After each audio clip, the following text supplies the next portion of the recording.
Je travaillais de nuit dans une petite station-service en bordure d'une nationale oubliée. Ce genre d'endroit que tu ne remarques même pas, à moins d'avoir absolument besoin d'essence ou d'être perdu.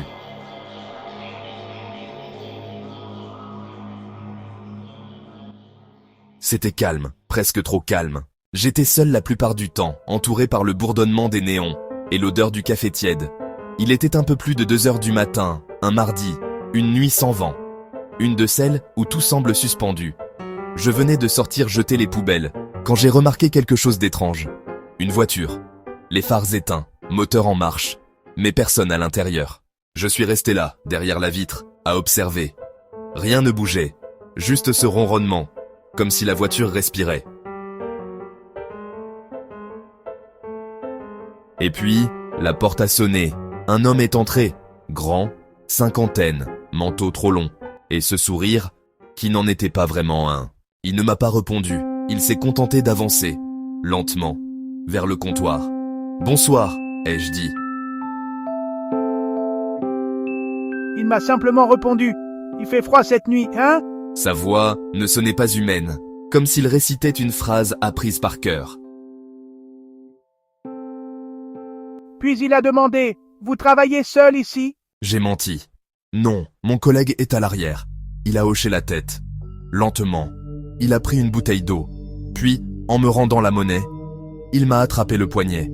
Pas fort, juste assez pour me glacer le sang. Vous avez déjà eu peur ici? Il est sorti sans un mot.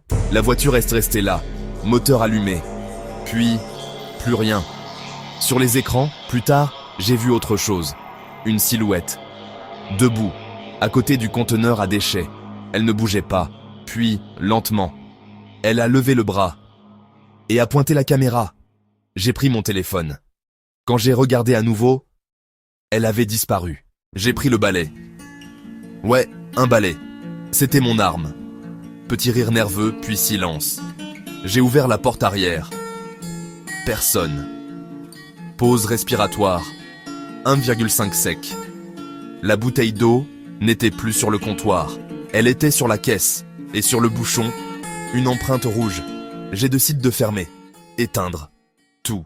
Je me suis enfermé dans la salle du fond, sur le canapé, dans le noir. Et j'ai entendu le ding. La porte venait de s'ouvrir. Sur les caméras, j'ai vu une main, juste une main, qui tapotait le bois.